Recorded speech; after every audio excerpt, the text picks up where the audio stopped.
He was the voice that screamed for millions who felt like they didn't have one. A generational icon on a global stage, his raw, cathartic anthems became the soundtrack for anyone who ever felt like they didn't belong. But behind the sold-out stadiums and the wall of platinum albums, a silent private war was raging against an enemy that lived inside his own head. He gave everything he had to his music and his fans, but privately, he was fighting for his own survival. Chester once described his own mind with a chilling accuracy. In an interview, he admitted, "This place right here, this skull between my ears, that is a bad neighborhood, and I should not be in there alone." He knew the danger lurking in his own thoughts, the darkness that could swallow him whole if he was left to face it by himself. This is the story of that struggle. A struggle fueled by a childhood trauma he kept hidden for years, and the music that became both his salvation and his torment. It's the story of the man behind the voice and the silent battles he fought right up until the very end. To understand the man, you have to start with the boy. Born in Phoenix, Arizona, on March 20th, 1976, Chester Charles Bennington's early life was anything but idyllic. His mom was a nurse, and his dad was a police detective who, in a cruel twist of fate, specialized in child abuse cases. Behind the closed doors of his childhood, a horrific secret was unfolding. Starting when he was just 7 years old, an older male friend began to sexually and physically abuse him. This nightmare continued for 6 agonizing years, until he was 13. He kept the abuse to himself, terrified of what would happen if he spoke out, later saying he didn't want people to think he was gay or a liar. The trauma left deep, invisible scars, destroying his confidence and planting seeds of self-loathing that would follow him for the rest of his life. "I was getting beaten up and being forced to do things I didn't want to do," he later recalled. "It destroyed my self-confidence." When Chester was 11, his parents divorced, shattering his world even more. His father gained custody, but was often gone for long hours at work, leaving Chester feeling abandoned and isolated. "When my mom left, my whole family pretty much disappeared," he said. "I was pretty much just left at home by myself. It was horrible." The abuse and abandonment left him with a simmering rage and a desperate need to escape. He admitted that at his lowest, he felt the urge to kill everybody and run away. To cope, he turned to drawing, writing poetry, and eventually drugs and alcohol. He started using at just 11 years old, desperately trying to numb a pain that was already consuming him. It was the start of a lifelong war that began where innocence was supposed to live. He later admitted, "I was a lot more confident when I was high. I felt like I had more control over my environment." It was a false sense of control, a temporary break from a reality he couldn't stand. But in the middle of all that chaos, another escape emerged, and this one was different. It was music. He cited bands like Depeche Mode and Stone Temple Pilots as inspirations, dreaming of fronting a band of his own one day. In 1993, he joined his first band, which eventually became a locally known group called Gray Days. With Gray Days, Chester started to sharpen his incredible vocal talent, turning his pain and rage into a powerful, cathartic instrument. The band recorded a couple of albums and gained a local following, but Chester grew frustrated and left in 1997. For a while, he stepped away from music, working a dead-end job to support his young family. He almost gave up on his dream completely. But then, a lifeline appeared. A music industry contact sent him a demo from a Los Angeles band called Zero that needed a vocalist. On his own birthday, Chester went into a local studio and poured every ounce of his frustration, hope, and pain into the recording. He then played the demo over the phone for the band. They were blown away. He quit his job, packed his life into his car, and drove to California for the audition, which he, of course, aced. That band would soon change its name to Linkin Park. The fusion was electric. Chester's raw, melodic screams were the perfect counterpart to co-vocalist Mike Shinoda's rhythmic hip-hop verses. The band, now Linkin Park, had created a completely new sound, a hybrid of metal, rock, electronic, and rap that would define a generation. Despite their innovation, they were rejected by numerous record labels before an A&R executive at Warner Records finally took a chance on them. On October 24, 2000, Linkin Park released their debut album, Hybrid Theory. The album's success was seismic. It was a phenomenon right out of the box, perfectly capturing the angst and alienation felt by millions of young people. Songs like One Step Closer, In the End, and Crawling were everywhere. The lyrics spoke of frustration, paranoia, and a desperate struggle for control, themes that resonated deeply with a global audience. For countless fans, it felt like someone was finally giving their own internal battles a voice. Chester Bennington was now a rock star, the frontman of one of the biggest bands in the world. But the meteoric rise to fame wasn't a cure for the demons chasing him. If anything, the dizzying pressure of global celebrity only amplified his internal struggles. He later reflected on this, saying, "Success doesn't just magically erase your problems." He said, "Life for me, what goes on inside my head has always been this way for me. The only difference is I'm in Linkin Park." The lyrics on Hybrid Theory weren't just relatable poetry. They were pages torn from his own diary of pain. The song Crawling was perhaps the most direct reflection of his torment. He later confirmed the song was a literal description of feeling a complete loss of control because of his addiction. In the lyrics, "Crawling in my skin, these wounds they will not heal, fear is how I fall, confusing what is real." You can hear the voice of a man haunted by his past and terrified of his present. The world saw a rock god, but behind the curtain, he was still that wounded child, fighting a war no one else could see. Chester was remarkably and often painfully open about his struggles. He spoke with a raw honesty that was both disarming and enlightening. He made it clear that his depression wasn't just being bummed. It was a clinical, all-consuming illness. He described it as a state where, "I don't want to do anything. I'm not going to eat anything. I'm not going to drink anything. I'm just going to lay here until I die." That's what depression's like. And that's where his famous analogy comes from.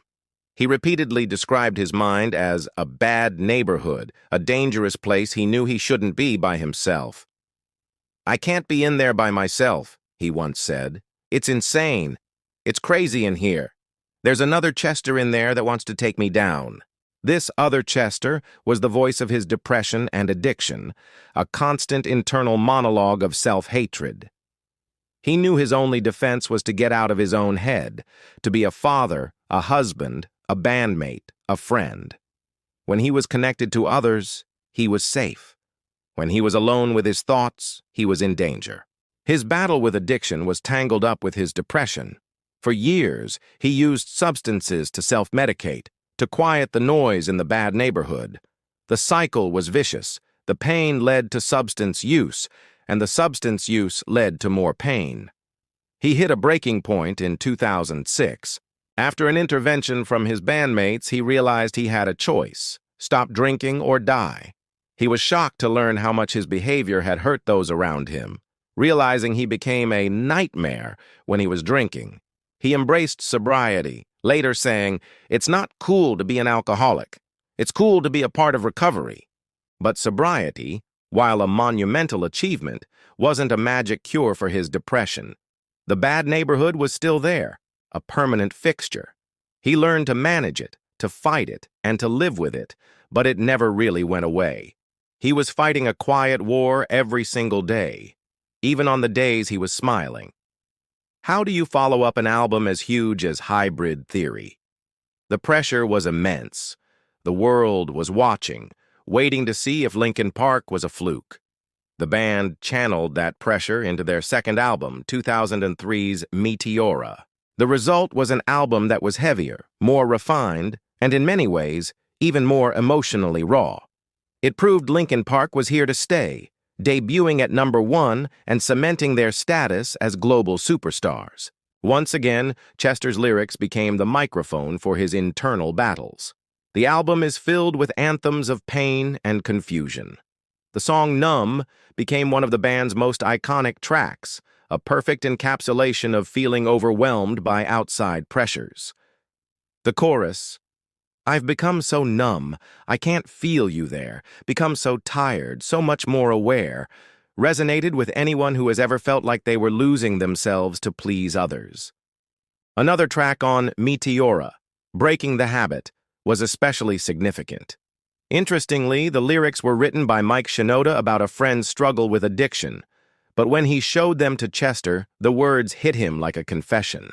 He deeply related to the feeling of being trapped in a destructive cycle.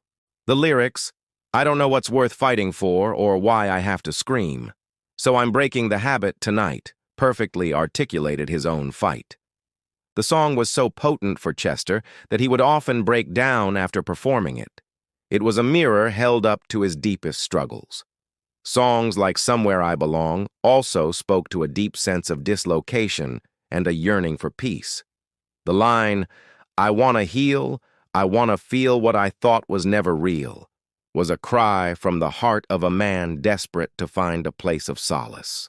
With Meteora, Chester continued to turn his pain into art, creating a lifeline for millions of fans who saw their own struggles reflected in his powerful voice.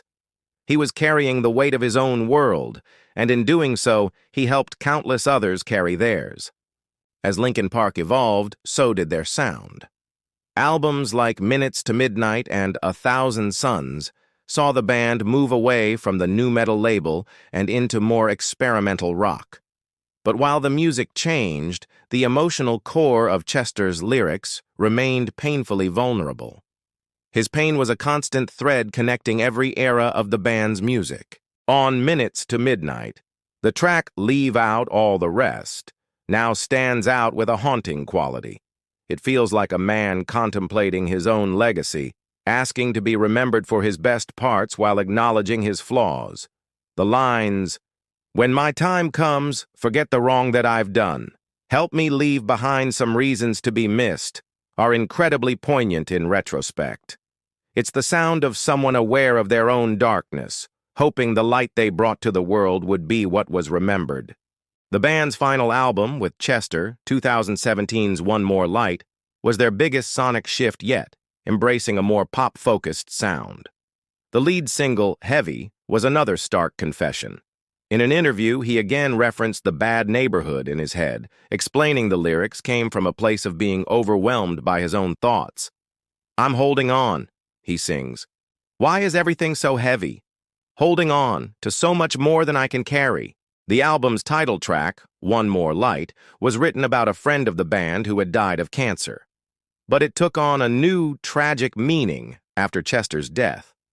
The song's gentle, heartbreaking question, "Who cares if one more light goes out in a sky of 1,000,000 stars? Well, I do," became an anthem for grief and the irreplaceable value of a single human life. It was a message of empathy, a reminder to hold on to those who are struggling. In one of his final public appearances, Chester performed a deeply emotional rendition of Leonard Cohen's "Hallelujah" at the funeral of his close friend Chris Cornell, who had taken his own life just 2 months earlier. Soon after, Linkin Park performed "One More Light" and dedicated it to Cornell. The pain in Chester's voice was palpable, a man grieving his friend while fighting the very same demons that had just claimed him. The paradox of severe depression is that it's often invisible to the outside world. In the months before his death on July 20th, 2017, many around Chester saw a man who seemed happy, engaged, and hopeful. He was making plans, laughing with his family, and excited about the band's upcoming tour. In one of his final interviews, he sounded optimistic. "I came to a point in my life where I was like, I can either just give up and effing die or I can effing fight for what I want. And I chose to fight for what I wanted." That's what makes his death so hard to understand for so many. It's a brutal reminder of the masks people with depression learn to wear. The illness is a master of deception, allowing someone to function, smile, and create, all while the bad neighborhood in their mind is raging. His wife, Bennington, later shared photos and videos from his final days, showing a smiling, loving father playing with his children, to show just how hidden the struggle can be. The death of his close friend, Soundgarden frontman Chris Cornell, in May 2017 was a devastating blow. Chester and Chris were kindred spirits, and Chester was godfather to one of Cornell's children. He took Cornell's death incredibly hard. The day of his own passing, July 20th, was Chris Cornell's 53rd birthday, a detail many find to be heartbreakingly significant. Ultimately, the silent war Chester had been fighting for over 3 decades became too much to bear. The darkness he had fought so valiantly for so long finally won. He was found at his home in California, having died by suicide. He was 41 years old. The news sent a shockwave of grief across the world. The powerful voice that had saved so many had been silenced, leaving behind a legacy of music that was both a testament to his immense talent and a painful chronicle of his struggle. Chester Bennington's story is a tragic reminder that the battle with mental illness is often fought in silence. His legacy, though, isn't just one of pain, it's one of courage. He used his platform to speak openly about his struggles when few others did, helping to break down the stigma around mental health. His wife, Talinda, has continued this work through her organization, 320 Changes Direction, which aims to change the culture of mental health and provide resources for those in need. Chester's passing sparked a global conversation, encouraging people to check on their loved ones and be more open about their own mental health. If you're struggling or you see someone who is, please know you're not alone and help is available. There are people who want to help you navigate the bad neighborhood. Let's honor Chester's memory by continuing the conversation he so bravely started. Let's look out for one another and make Chester proud. Chester Bennington was so much more than his pain. He was a son, a brother, a husband, a father to 6 children, and a loyal friend. He was an artist of immense talent and deep empathy.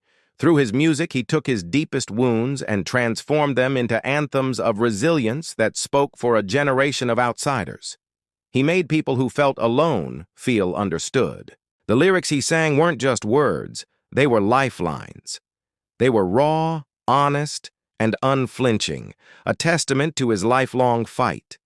He carried a heavy burden, but he also carried the hopes of millions on his shoulders. While the world lost a singular talent, his voice will never truly be silenced. It lives on in the music, in the millions of fans he touched, and in the vital conversation about mental health he helped bring into the light. His light may have gone out, but the warmth and guidance it provided continued to illuminate the path for countless others still finding their way through the dark.